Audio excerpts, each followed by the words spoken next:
అమ్మా పంపులు కొళాయిల దగ్గర కొట్టుకుంటారే అలా మాట్లాడుతున్నారు.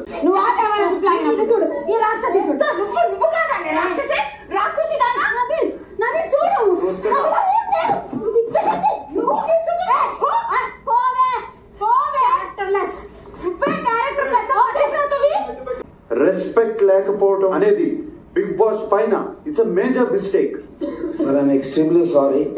I mean, I'm ready to take the blame, but I'm extremely sorry, sir. అది ఇది ఒక్కటి తప్ప నేనేం చేయలేను. లైక్ ఆనంద్ సారీ చెప్పా కదా, కోపం వస్తే నేను అంతే.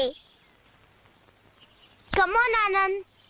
బిగ్ బాస్ ని డిస్రెస్పెక్ట్ చేసిన అబ్బాయిని హౌస్ లో ఉండాలా లేదా అన్నది మీరు డిసైడ్ చేయండి.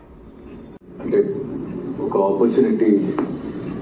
సోనియా ఒక ఛాన్స్ ఇస్తే బాగుంటుంది అనుకున్నా సార్. ఎందుకంటే మణికంఠ నువ్వేమంటావు?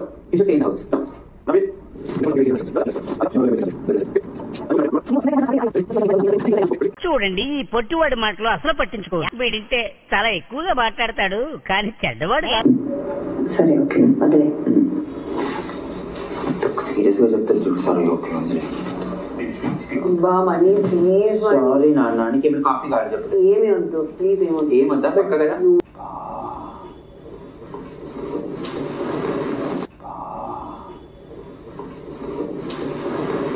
చూసారా సార్ వీడు డబుల్ యాక్షన్, పరమ దుర్మార్గుడు సార్ వీడు. ఏ సైడ్ సార్ వీడిని? నువ్వు ఇక్కడికి ఎందుకు వచ్చావు? ఏమేంటి గుర్తుపెట్టు. నా భార్య నాకు కావాలి, నా అత్త మామల దగ్గర నుంచి నాకు రెస్పెక్ట్ కావాలి, నా స్టెప్ ఫాదర్ నాకు మళ్ళీ కావాలి, నా పిల్ల నాకు కావాలండి. ఇక్కడ ఇంపార్టెంట్ అండి, నాకు మనుషులు కావాలి. నువ్వేం దిగులు పడకు, నీకు భాష సినిమాలో రజనీకాంత్ లాగా ఒక మంచి ఫ్యామిలీ దొరుకుతుంది, అప్పుడు నువ్వు సంతోషంగా ఉంటావు. నేను వెళ్ళొస్తాను.